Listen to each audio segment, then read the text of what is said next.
Hello guys, कैसे हैं आप सब। आशा करते हैं कि आप सब अच्छे होंगे। मैं मयंक और स्वागत है आप सभी का आपकी अपनी पाठशाला एवीएस की पाठशाला में। आज हम लोग ईएमआरएस 2023 जो परीक्षा आपकी प्रस्तावित है, जो परीक्षा आपकी 23 तारीख को प्रस्तावित है, उसके फिजिक्स के प्रैक्टिस सेट सॉल्व करने जा रहे हैं। कुछ क्वेश्चन जो पेपर में पूछे जाने की संभावना है या इस प्रकार के क्वेश्चन भी हमें पेपर में दिखाई देंगे, तो उन्हीं पर हम प्रैक्टिस करेंगे। और ये आप लास्ट मिनट प्रैक्टिस समझिए इसको, ठीक है। ये आपकी जो स्पीड है उसको एक गति प्रदान करेगी। तो चलिए शुरू करते हैं। हमारा पहला क्वेश्चन है, त्वरण की इकाई होती है। यहां पर पहला क्वेश्चन क्या है कि त्वरण की इकाई होती है। जल्दी से फॉर्मूला देख लेते हैं त्वरण का क्या होता है। तो त्वरण का फॉर्मूला होता है वेग परिवर्तन बटे में समय अंतराल। ठीक, अब यहां पर वेग की जब बात आती है तो वेग का मात्रक क्या होता है, वो होता है मीटर पर सेकंड। और समय का मात्रक क्या हो जाएगा, सेकंड। यानी कि यहां पर हमारा जो आंसर आएगा मल्टीप्लाई हो जाएगा सेकंड से सेकंड का, यानी कि मीटर पर सेकंड स्क्वायर।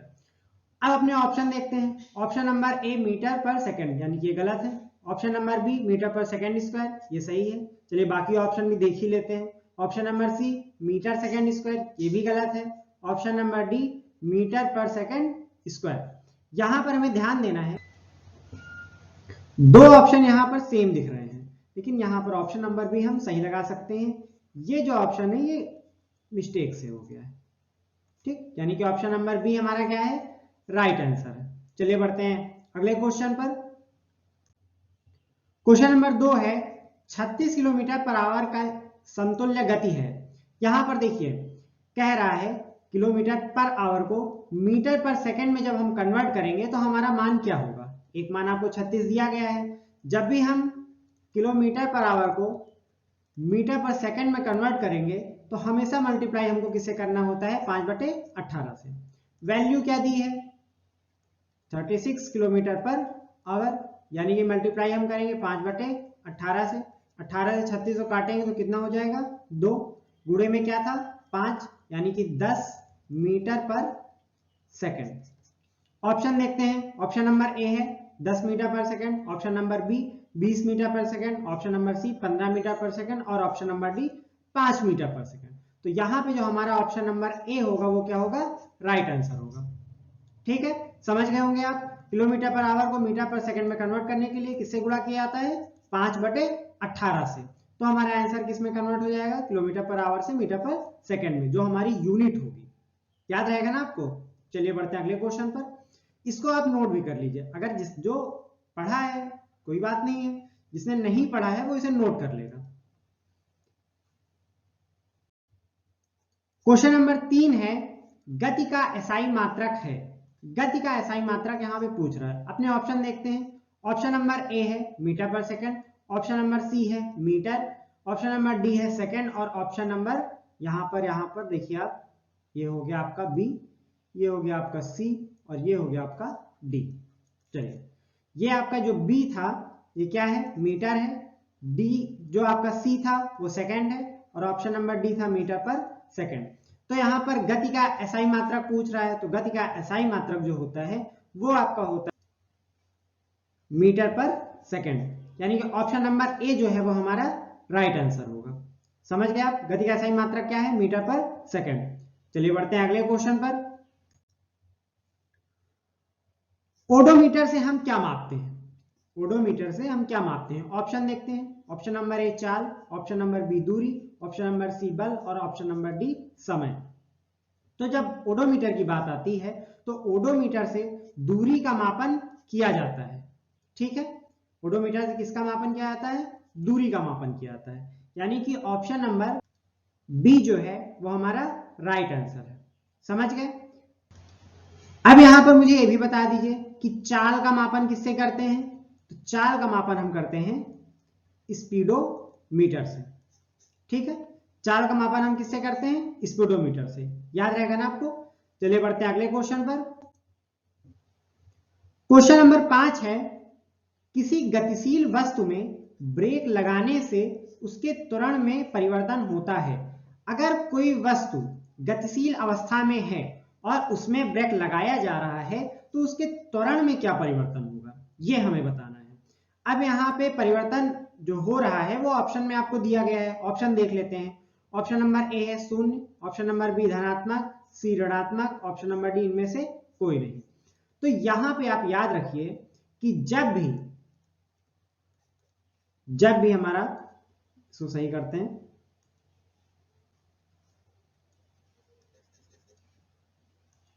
जब भी बात किसकी होगी? ब्रेक लगाने की, यानी कि एक फोर्स अप्लाई करने की। ठीक है, अगर हम ब्रेक किसी गतिशील वस्तु में लगा रहे हैं तो उसके त्वरण में जो परिवर्तन होता है वो पॉजिटिवली होता है, मतलब जो उसका त्वरण होता है वो बढ़ता है। और यहां पर ऑप्शन मेरा क्या है? ऑप्शन नंबर ए 0 है, तो ये तो बिल्कुल नहीं होगा। ऑप्शन नंबर बी है धनात्मक, यानी कि ऑप्शन नंबर बी जो होगा वो हमारा सही आंसर होगा। समझ गए आप कि ब्रेक लगाने से त्वरण में क्या परिवर्तन आएगा? उसका त्वरण बढ़ जाएगा, यानी कि धनात्मक परिवर्तन होगा। चलिए बढ़ते हैं अगले क्वेश्चन पर। क्वेश्चन नंबर 6 कह रहा है, वृत्तीय पथ का विस्थापन होता है। ठीक, अगर यहां पर हम कोई एक वृत्त ले लेते हैं और यहां पर किसी एक बिंदु ए से चलना प्रारंभ करते हैं और फिर हम घूमते हुए वापस इसी बिंदु ए पर आ जाते हैं, तो यहां बताना है कि इसका विस्थापन कितना होगा। तो याद रखिएगा, अगर कोई भी क्लोज्ड लूप है, ठीक है, और हम चल के वापस उसी बिंदु पर आ रहे हैं तो उसका विस्थापन हमेशा क्या होता है? 0 होता है। ठीक, चलिए ऑप्शन देखते हैं अपने। ऑप्शन नंबर ए है 1, यानी कि ऑप्शन नंबर ए भी नहीं है। ऑप्शन नंबर बी क्या है? 0। चलिए बाकी के भी देख लेते हैं। ऑप्शन नंबर सी अनंत, ये भी गलत हो गया। इनमें से कोई नहीं, ये भी गलत हो गया, यानी कि ऑप्शन नंबर बी जो होगा वो क्या होगा? सही आंसर होगा। समझ गए आप कि अगर कोई भी क्लोज्ड लूप है, बात केवल वृत्तीय पथ की नहीं हो सकती है, कोई भी ऐसा क्लोज्ड लूप जहां पर एक बिंदु से हम चले और वापस उसी बिंदु पर आ जाए, तो वहां पे जो विस्थापन होगा वो हमारा क्या हो जाएगा? 0 हो जाएगा। ठीक, समझ गए? चलिए बढ़ते हैं अगले क्वेश्चन पर। क्वेश्चन नंबर 7 है, दो बिंदुओं के बीच की सबसे छोटी दूरी को कहते हैं। अब देखिए, अगर दो बिंदु हैं, ठीक, और इनके बीच की जो मिनिमम डिस्टेंस है, यहां पर ये पूछा जा रहा है। चलिए अपने ऑप्शन देख लें, क्योंकि अगर हम ऑप्शन अपने कम कर देंगे तो जो आंसर है वो ढूंढने में हमें आसानी हो जाएगी। ऑप्शन नंबर ए क्या है? बल, तो बल तो संभावना बनती ही नहीं होने का। दूसरा क्या है? चाल, चलिए हो सकता है। तीसरा क्या है? त्वरण। और चौथा है विस्थापन। अब देखिए, त्वरण तो बिल्कुल भी नहीं होगा, क्योंकि कोई वस्तु गतिशील नहीं है। यहां पर पूछ रहा है बस छोटी दूरी, उसको पूछ रहा है कि उस छोटी दूरी को हम क्या कहते हैं। चाल भी नहीं होगा, यानी कि क्या हो गया? ऑप्शन नंबर डी विस्थापन। ठीक, ऑप्शन नंबर डी हमारा क्या होगा? राइट आंसर होगा। समझ गया कि दो बिंदुओं के बीच की सबसे छोटी दूरी को हमने क्या कहा है? विस्थापन कहा है। बढ़ते हैं अगले क्वेश्चन पर। क्वेश्चन नंबर 8 है, यदि किसी वस्तु का विस्थापन d directly proportional to T square हो तो उसका त्वरण होगा। अब देखिए, अगर विस्थापन यहां पे दिया हुआ है कि वो कितना अनुक्रमानुपाती है उसके समय के वर्ग पे, ठीक है ना, पूछ रहा है इसका त्वरण क्या होगा। त्वरण एक समान होगा कि समय के साथ व्युत्क्रमानुपाती होगा, यानी कि घटेगा या फिर बढ़ेगा, या फिर समय के साथ समानुपाती होगा, यानी कि समय के बराबर होगा, या फिर ये सभी। क्या संभावना है यहाँ पर? तो ये जान लीजिए कि अगर इक्वेशन यहाँ पर डायरेक्टली प्रोपोर्शनल की दी गई है तो जो यहाँ पर त्वरण होगा, त्वरण वो होगा एक समान। ठीक है, वो हमेशा त्वरण समान होगा, समय के साथ उसमें परिवर्तन नहीं आएगा। ठीक, समझ गए होंगे आप, यानी कि ऑप्शन नंबर ए क्या है? हमारा राइट आंसर है। चलिए बढ़ते हैं अगले क्वेश्चन पर। क्वेश्चन नंबर 9, निम्नलिखित में से सार्वत्रिक गुरुत्वीय स्थिरांक कैपिटल जी का मान सही है। अब देखिए, जब भी कैपिटल जी के सही मान की बात आती है तो कैपिटल जी का जो सही मान होता है वो होता है 6.674 गुणे 10 की घात -11। क्या होता है? 6.674 गुणे 10 की घात -11। ऑप्शन देख लेते हैं। ऑप्शन नंबर ए है 6.674 गुणे 10 की घात 7, यानी कि ये तो नहीं होगा। ऑप्शन नंबर बी 6.674 गुणे 10 की घात -9, ये भी नहीं होगा। ऑप्शन नंबर सी 6.674 गुणे 10 की घात 11। ऑप्शन नंबर डी क्या है यहाँ पर 6.674 गुणे 10 की घात 5। तो इसको थोड़ा सा करेक्ट करते हैं। ठीक, यहां हम क्या करते हैं 10 की घात -11, यानी कि ऑप्शन नंबर सी हमारा क्या होगा राइट आंसर होगा। ठीक, ऑप्शन नंबर डी भी गलत हो गया, ए और बी भी गलत हो गया, यानी ऑप्शन नंबर जो सी है वो हमारा है राइट आंसर। याद रहेगा ना आपको कि जब बात कैपिटल जी के मान की होती है तो उसका मान होता है 6.674 गुणे 10 की घात -11, और ये एक कांस्टेंट वैल्यू है। ठीक, चलिए बढ़ते हैं अगले क्वेश्चन पर। क्वेश्चन नंबर 10 है विस्थापन समय ग्राफ से हमें प्राप्त होता है। ऑप्शन नंबर ए त्वरण, ऑप्शन नंबर बी समय, ऑप्शन नंबर सी दूरी और ऑप्शन नंबर डी चाल। अगर हम समय और विस्थापन के मध्य, इसको सही करते हैं, समय और विस्थापन के मध्य एक ग्राफ खींचते हैं, ठीक है, तो जो ग्राफ होगा उससे हमें क्या प्राप्त होगा, उससे हमें चाल प्राप्त होगी। ठीक, ऑप्शन जल्दी से देखते हैं अपने। ऑप्शन नंबर ए त्वरण, ये भी गलत हो गया। ऑप्शन नंबर बी समय, ये भी गलत हो गया। ऑप्शन नंबर सी दूरी, ये भी गलत हो गया। और ऑप्शन नंबर डी चाल, यानी कि हमारा सही आंसर क्या होगा ऑप्शन नंबर डी चाल। याद रहेगा ना कि विस्थापन समय ग्राफ से हमें क्या प्राप्त होता है, हमें प्राप्त होता है चाल। चलिए बढ़ते हैं अगले क्वेश्चन पर। क्वेश्चन नंबर 11 है दाब का मात्रक होता है। यहां पर दाब का मात्रक पूछ रहा है। अब देखिए दाब का मुझे एक फॉर्मूला बता दीजिए। दाब का फॉर्मूला प्रेशर का हो जाएगा P बराबर F/A, ठीक है, और फोर्स क्या होगा मात्रक न्यूटन, एरिया का क्या हो जाएगा मीटर स्क्वायर, यानी कि दाब का मात्रक मेरा क्या हो गया न्यूटन पर मीटर स्क्वायर। जल्दी से ऑप्शन देख लेते हैं। ऑप्शन नंबर ए है न्यूटन पर मीटर, यानी कि ये भी गलत। ऑप्शन नंबर बी न्यूटन पर मीटर स्क्वायर, चलिए बाकी के ऑप्शन भी चेक कर लेते हैं।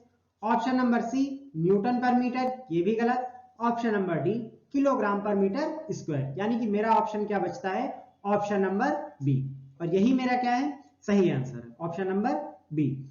चलिए बढ़ते हैं अगले क्वेश्चन पर।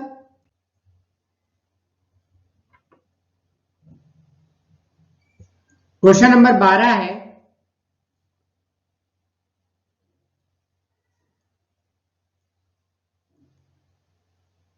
गुरुत्वाकर्षण नियतांक कैपिटल जी का मात्रक होता है। अभी हमने किसकी बात की थी कैपिटल जी के मान की। अब यहां पर पूछ रहा है कि कैपिटल जी का मात्रक क्या होता है। तो कैपिटल जी का जो मात्रक होता है वो होता है newton metre square per kilogram square. ठीक है, कैपिटल जी का जो मात्रक होता है वो होता है newton metre square per kilogram square. Option देखते हैं अपने। न्यूटन मीटर स्क्वायर, किलोग्राम की power -2, newton metre power -2, kilogram power -2। Option number C है newton metre square kilogram square. Option number D है न्यूटन मीटर किलोग्राम। अब यहां पर जब हम किलोग्राम स्क्वायर को ऊपर ले जाएंगे तो क्या हो जाएगा newton metre square kilogram power -2, यानी कि ऑप्शन नंबर मेरा क्या हो जाएगा ऑप्शन नंबर ए मेरा क्या हो जाएगा राइट आंसर है। ठीक है, समझ गए होंगे आप। चलिए बढ़ते हैं अगले क्वेश्चन पर।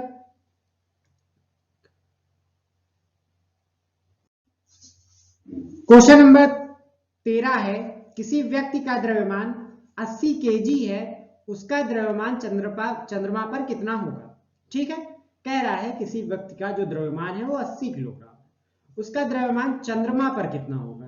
तो जब बात द्रव्यमान की हो रही है तो द्रव्यमान कोई भी व्यक्ति कहीं भी रहे उसका द्रव्यमान हर जगह सेम रहेगा। किसी भी वस्तु में उपस्थित मात्रा क्या होगी उसकी द्रव्यमान होती है। तो यानी कि अगर वो 80 किलो का यहां है तो उसका द्रव्यमान चंद्रमा पर भी कितना होगा 80 ही होगा। ऑप्शन देखते हैं अपने। ऑप्शन नंबर ए है 10 किलोग्राम, यानी कि ये गलत हो गया। ऑप्शन नंबर बी है 1/18 किलोग्राम, ये भी गलत हो गया। ऑप्शन नंबर सी है 80 किलोग्राम, यानी कि ऑप्शन नंबर सी क्या हो गया मेरा राइट आंसर होगा। ऑप्शन नंबर डी भी मेरा गलत हो गया। यानी कि ऑप्शन नंबर सी हमारा क्या है, राइट आंसर। चलिए बढ़ते हैं आगे। क्वेश्चन नंबर 14 है, किसी वस्तु का द्रव्यमान 20 किलोग्राम है तो उसका पृथ्वी पर भार कितना होगा। अब यहां पर भार की बात की जा रही है, तो किसी भी व्यक्ति या वस्तु का भार क्या होगा, mg होगा। यहां पर द्रव्यमान कितना दिया है, 20 दिया है। g की वैल्यू कितनी होती है, 9.8, और 20 का 9.8 से जब हम गुणा करेंगे तो हमें कितना प्राप्त होगा, 196 न्यूटन। ठीक है, क्योंकि F बराबर क्या होता है, mg होता है, यानी कि हमें कितना प्राप्त होगा, 196 न्यूटन। अब अपने ऑप्शन देखते हैं। ऑप्शन नंबर ए है 8.9 न्यूटन, गलत। ऑप्शन नंबर बी है 9.8 न्यूटन, ये भी गलत। ऑप्शन नंबर सी है 98 न्यूटन, ये भी गलत। ऑप्शन नंबर डी है 196.0 न्यूटन, यानी कि ऑप्शन नंबर डी जो है वो हमारा राइट आंसर है। चलिए बढ़ते हैं अगले क्वेश्चन पर।